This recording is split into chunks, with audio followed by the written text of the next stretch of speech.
August 6 நேற்று செபியோட chairman ஒரு announcement கொடுத்துருந்தார்.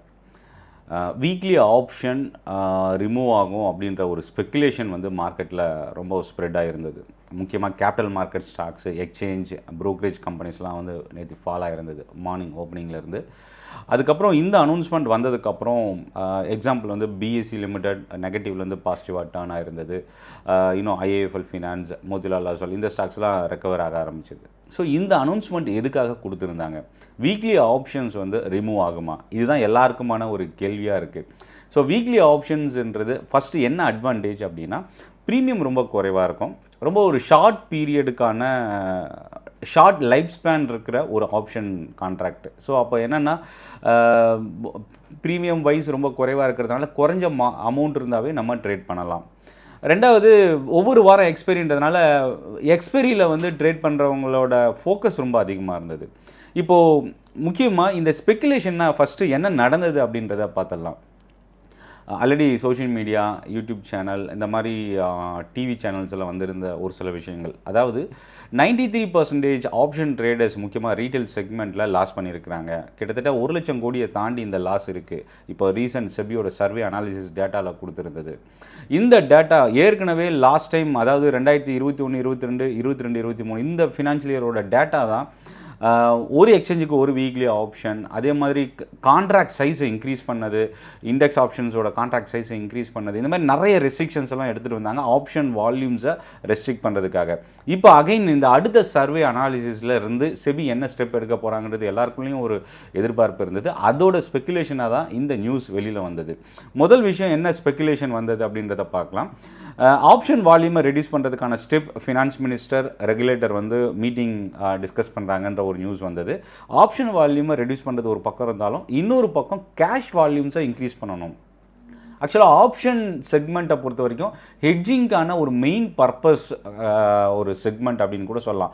ஆனால் என்னென்னா எல்லாருமே வந்து இதை ஸ்பெக்குலேஷனாக தான் ஆப்ஷன் ட்ரேடிங்கை யூஸ் பண்ணுறாங்க.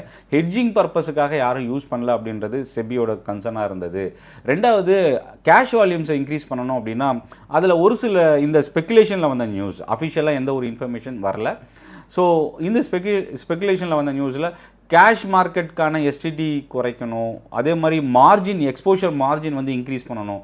ஸோ ஏற்கனவே எக்ஸ்போஷர் இருந்தது தான் வந்து 2021 எக்ஸ்போஷர்ஸ் வந்து ரெடியூஸ் பண்ணி ரெஸ்ட்ரிக்ட் பண்ணியிருந்தாங்க. இப்போ மறுபடியும் அதை இன்க்ரீஸ் பண்ணுறதுக்கான பாசிபிலிட்டி இருக்குது. இப்படி எல்லாமே நிறைய ஸ்பெக்குலேஷன்ஸ் வந்து டேர்ன் ஆயிருந்தது. இப்போது இந்த ஆப்ஷன் வால்யூமை குறைக்கணும், கேஷ் வால்யூமை இன்க்ரீஸ் பண்ணணும். இதுதான் அப்ஜெக்டிவாக இந்த ஸ்பெக்குலேஷனில் கொடுத்த விஷயம்.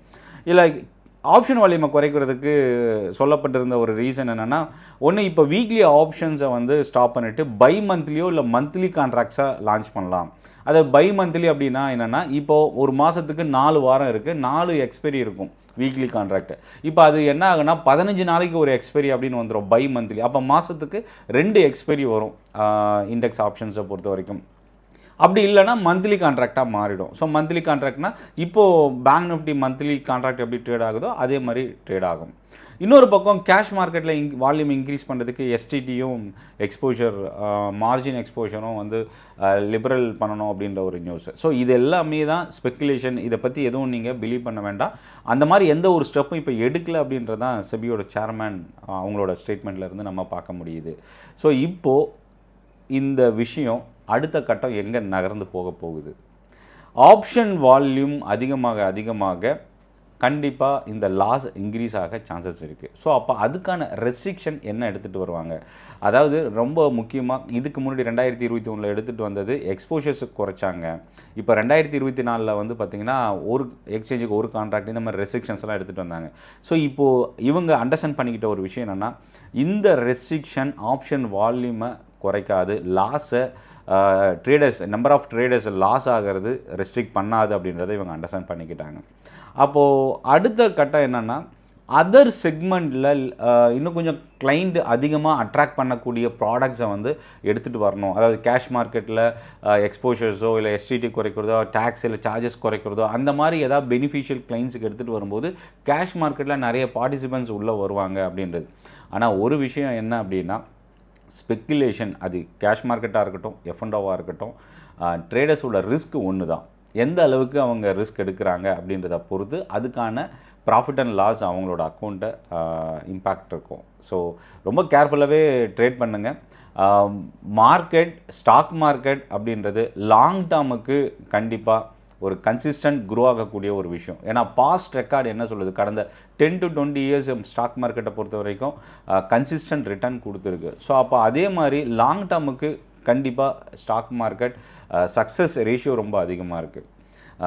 டெரிவேட்டிவ் மார்க்கெட், இன்ட்ராடே ட்ரேடிங், இது ஈவன் கேஷ் மார்க்கெட்டாக இருந்தாலும் ரிஸ்க் கொஞ்சம் அதிகம். அது ரொம்ப கேர்ஃபுல்லாக கம்ப்ளீட்டாக லேர்ன் பண்ணிக்கிட்டு நீங்கள் ட்ரேட் பண்ணுறது நல்லது. இந்த வீடியோ பற்றின உங்களோட ஃபீட்பேக் நீங்கள் கமெண்ட்டில் போஸ்ட் பண்ணுங்கள். நன்றி, வணக்கம்.